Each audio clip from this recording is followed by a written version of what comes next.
Assalamualaikum warahmatullahi wabarakatuh.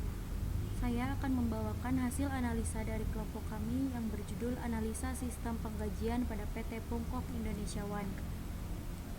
Kami dari kelompok 8 yaitu yang beranggotakan Marwah Hasanah 11190342, Fikri Fauzi 11190339, Dinda Cahya Rubianti 11190318, dengan dosen Ibu Ratnawati, Eskom Mkom.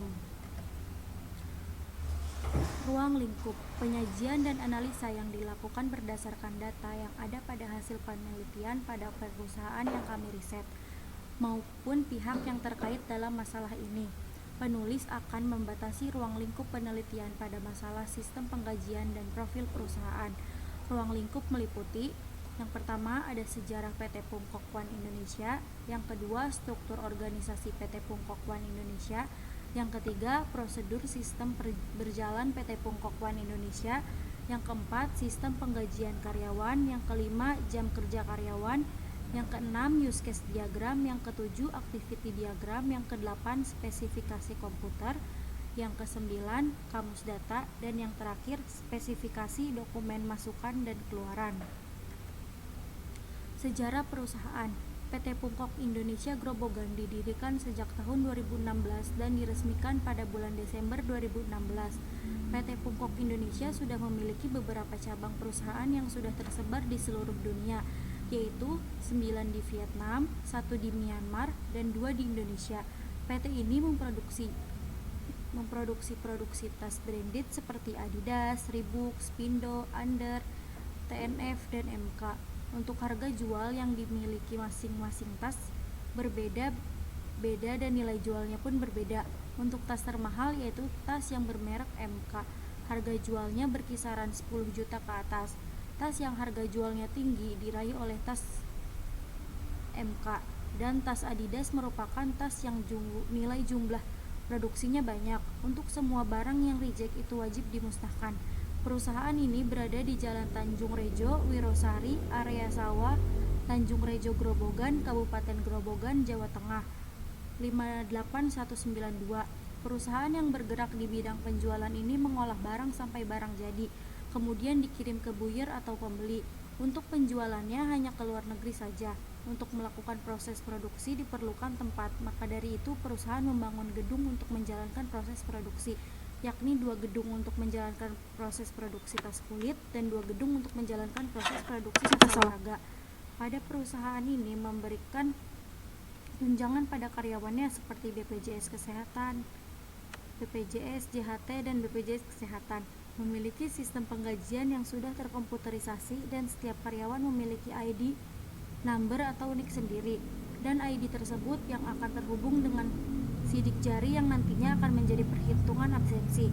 Secara keseluruhan, perusahaan ini memiliki struktur organisasi yang sama dengan perusahaan yang lain dan jam kerja yang sama, yakni 8 jam dan dibagi beberapa shift.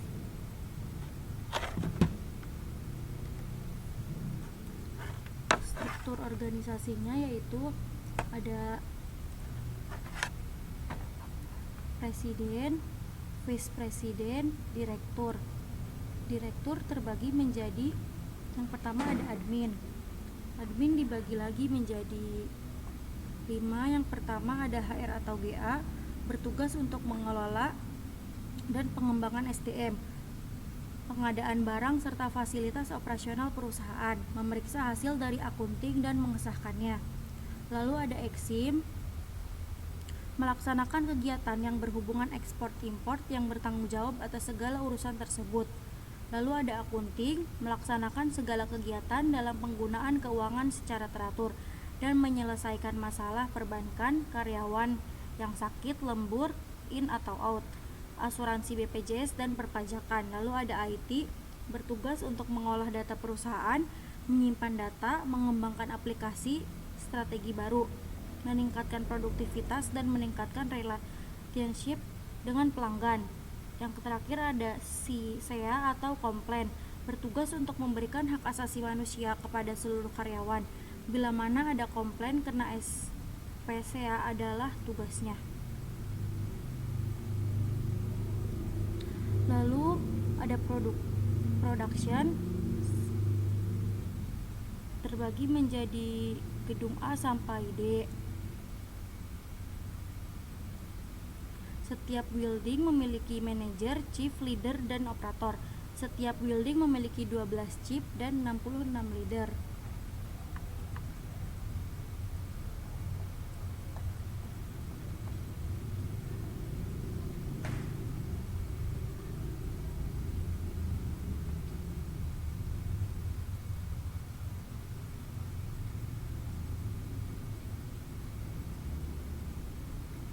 Ada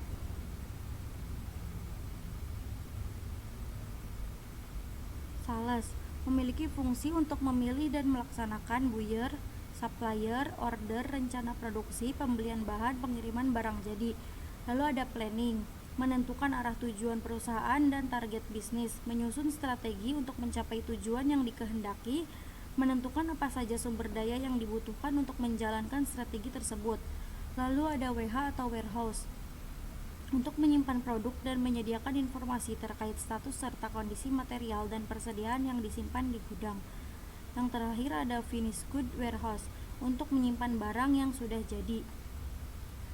Ada bagian QC dan QE, setiap gedung memiliki QC dan QE.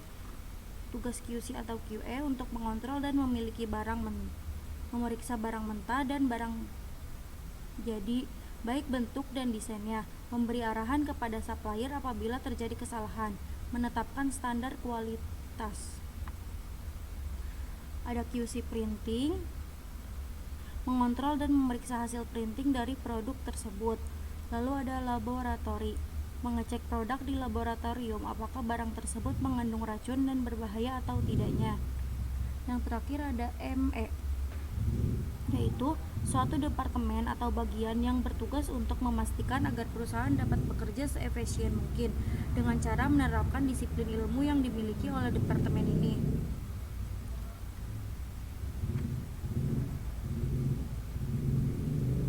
Ada IE, Industrial Engineering, bertugas untuk membuat keseimbangan kerja di dalam produksi, terutama di bagian sewing atau jahit, sehingga semua operator sewing dapat bekerja dengan beban kerja yang seimbang. Ada teknologi, untuk menciptakan teknologi atau membuat teknologi demi kelancaran di perusahaan. Yang terakhir ada data management, bagian untuk mengumpulkan data-data.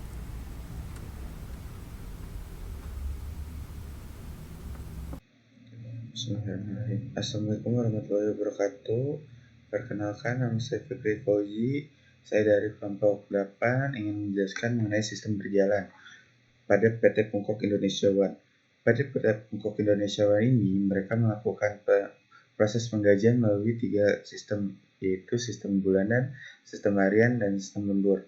Pada sistem bulanan, proses pembayaran gaji dilakukan di setiap bulan sekali dan diberikan langsung kepada karyawan melalui rekening bank masing-masing karyawan. Perusahaan ini juga memberikan tunjangan hari raya atau yang bisa disebut THR. Pada sistem harian, perusahaan memberikan gaji langsung kepada karyawan melalui manajer yang bertugas pada hari itu.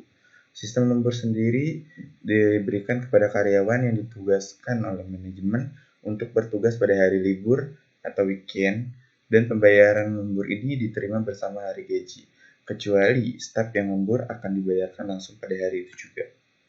Dalam sistem penggajian ada 4 tahap yang harus dilakukan. Pada tahap pertama, berdasarkan dokumen kas keluar lembur pertama yang dicatat oleh bagian utang. Kedua, berdasarkan bukti memorial bagian jurnal yang mencatat distribusi biaya gaji dan upah ke dalam jurnal umum. Yang ketiga, berdasarkan dokumen bukti kas keluar yang telah dicap lunas oleh fungsi karyawan. Keempat, bagian berdasarkan bukti memorial yang dilampirkan daftar gaji dan upah. Bagian pencatat biaya mencatat biaya tenaga kerja ke dalam buku pembantu.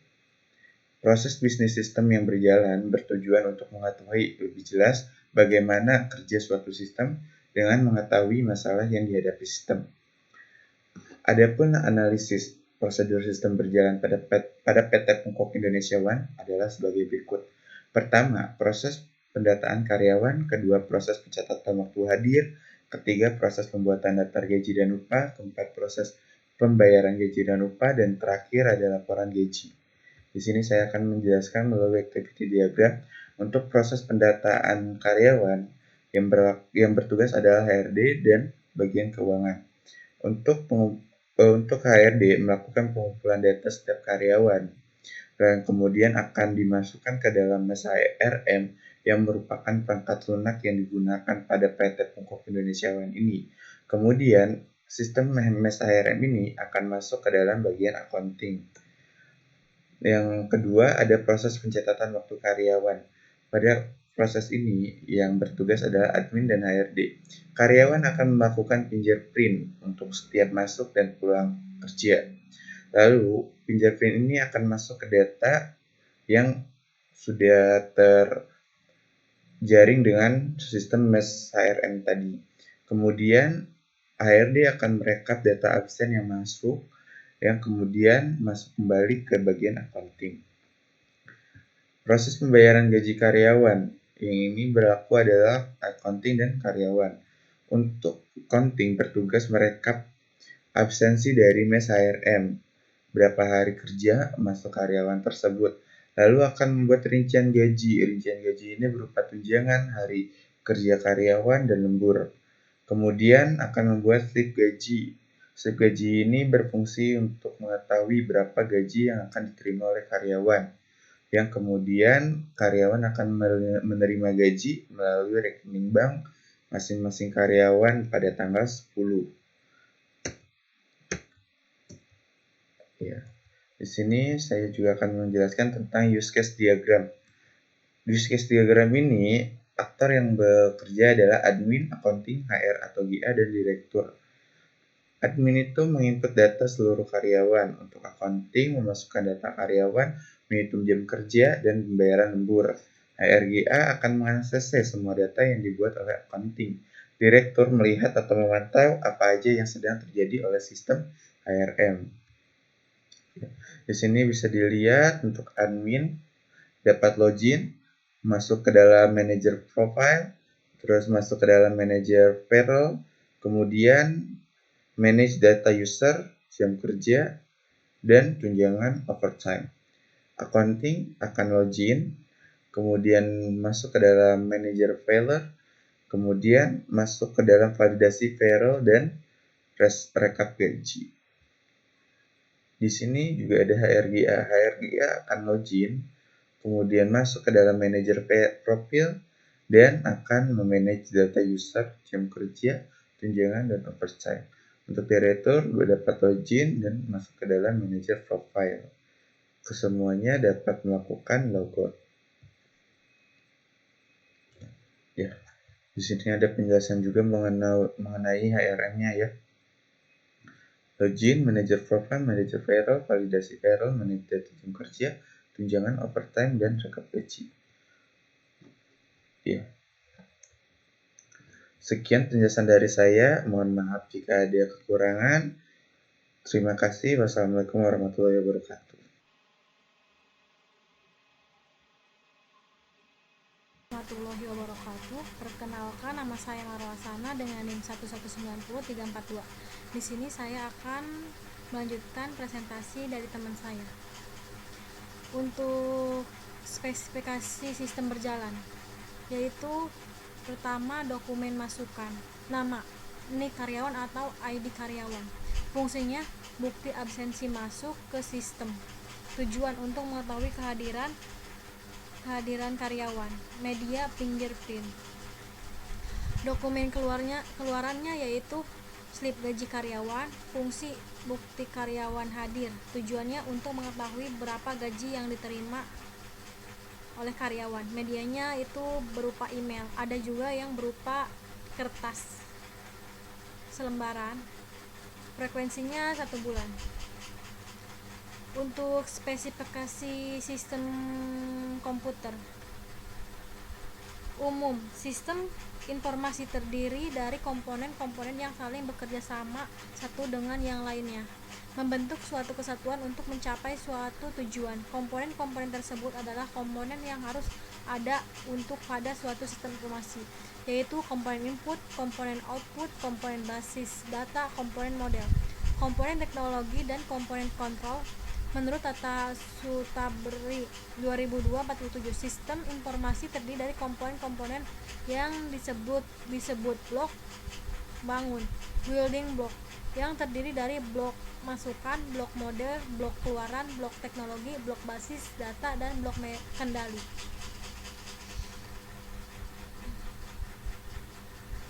Sementara itu, menurut Jogianto, komponen-komponen sistem informasi dapat dijelaskan seperti berikut, yaitu komponen input. Komponen input yaitu untuk data mentahan yang dimasukkan ke dalam sistem informasi untuk proses selanjutnya. Komponen output. Komponen output adalah produk dari sistem informasi berupa informasi yang bermanfaat bagi pemakainya. Komponen basis data adalah kumpulan dari data yang saling berhubungan satu dengan yang lainnya, tersimpan di perangkat keras komputer dan digunakan perangkat lunak untuk memanipulasinya.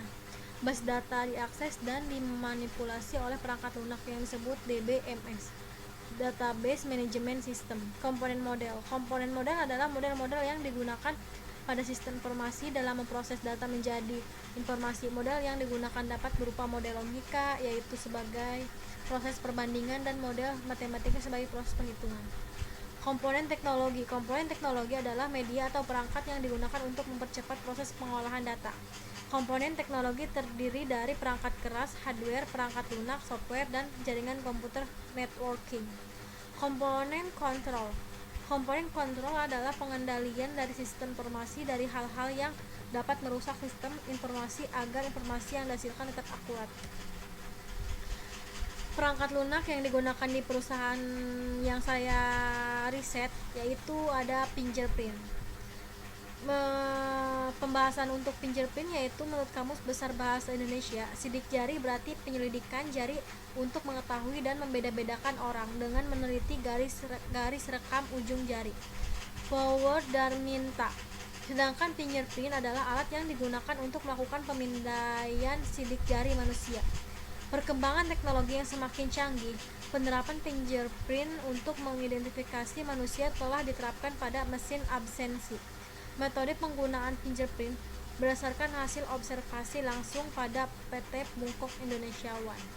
Cara penggunaan fingerprint adalah sebagai berikut. Lakukan pendaftaran user pada fingerprint dengan cara mengambil sidik jari dan memberikan nama.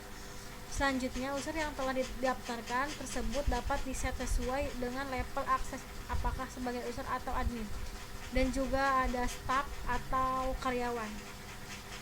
Jika sebagai user, maka hanya dapat melakukan absensi, dan jika sebagai admin, maka dapat mengatur alat fingerprint. User admin melakukan setting tanggal, shift masuk, shift keluar, batas keterlambatan, dan defisit. Ya, untuk inputnya yaitu input data karyawan dengan cara mendaftarkan sidik jari karyawan pada fingerprint. Karyawan mengambil absen pada fingerprint pada saat akan masuk kerja dan pada saat akan pulang kerja. Database-nya akan diambil sesuai periode yang diinginkan. Misalkan ada yang sebulan bisa langsung diambil, 1 hari juga bisa ada yang diambil. Untuk selanjutnya, aplikasi yang ada di perusahaan yang kami riset yaitu HRM, Human Resource Management, kalau biasa dipanggil tuh MES HRS. Ini penjelasannya menurut Google, soalnya tidak dikasih tahu oleh perusahaannya. HRM merupakan suatu metode yang dibentuk untuk mengatur sumber daya tenaga kerja yang terdapat dalam sebuah perusahaan. Sistem ini diciptakan dengan tujuan untuk memaksimalkan kinerja setiap individu secara efektif, sehingga tujuan dan cita-cita perusahaan dapat tercapai. Setiap sumber daya manusia yang direkrut serta bergabung pada sebuah perusahaan umumnya memiliki keahlian dan kemampuannya masing-masing. Oleh karena itu, untuk memastikan pemenuhan kebutuhan perusahaan secara menyeluruh,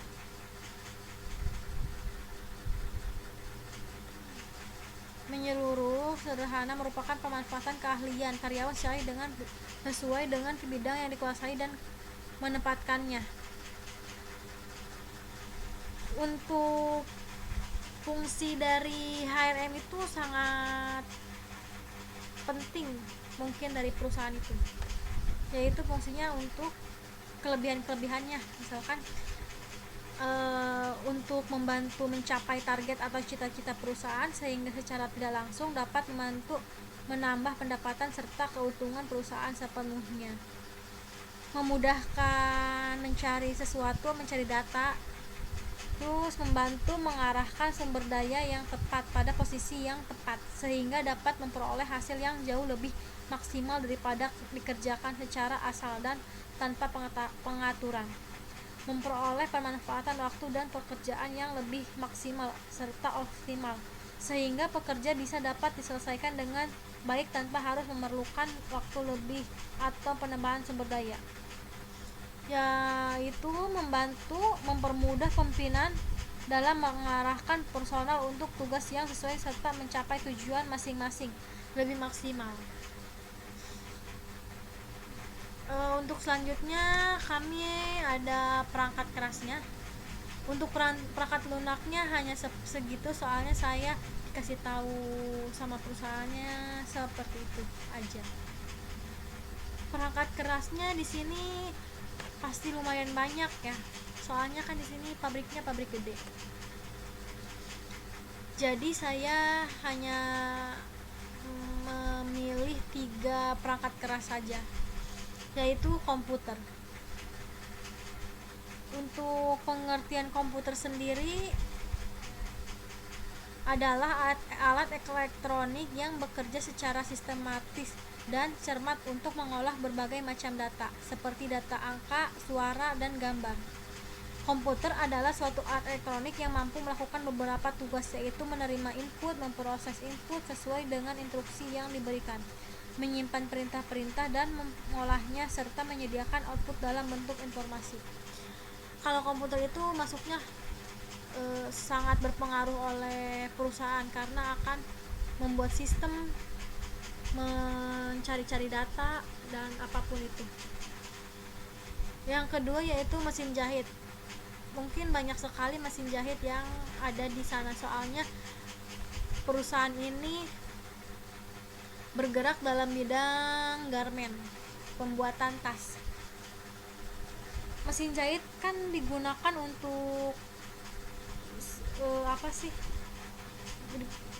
karena mesin jahit berfungsi untuk menyatukan barang mentah menjadi barang jadi, dan hampir setengahnya bagian produksi menggunakan mesin jahit. Untuk yang ketiga yaitu cutting.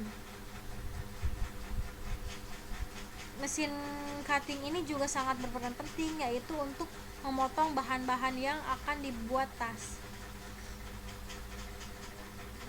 Mungkin masih banyak lagi perangkat keras dan perangkat lunak yang ada di perusahaan tersebut. Secara keseluruhan, perusahaan tersebut cukup berkembang dan besar. Karena memiliki banyak pekerja atau karyawan, penulis hanya bisa menyebutkan perangkat keras dan perangkat lunak seperti itu, karena memang keterbatasan ruang lingkup. Yang terakhir, kesimpulan. Perusahaan garmen PT Pupuk Indonesia One menerapkan perusahaan yang menghasilkan berbagai produk tas seperti tas olahraga, tas ke kantor, tas ke gunung, dan tas wanita. Perusahaan PT Pupuk Indonesia One merupakan perusahaan yang sangat maju karena sistem yang digunakan sudah terkomputerisasi dan terintegrasi, sehingga memudahkan proses sistem berjalannya. Karena sistemnya tuh udah masuk ke kantor pusat, dan kalau misalkan untuk pembayaran gaji sudah masuk ke bank, ke pusatnya langsung, dan ke bagian akunting. Struktur organisasinya juga cukup baik. Perusahaan tersebut sudah cukup baik ya, karena di setiap gedung ada bagian dan tugasnya masing-masing, sehingga karyawan mengetahui tugasnya dan dengan jelas.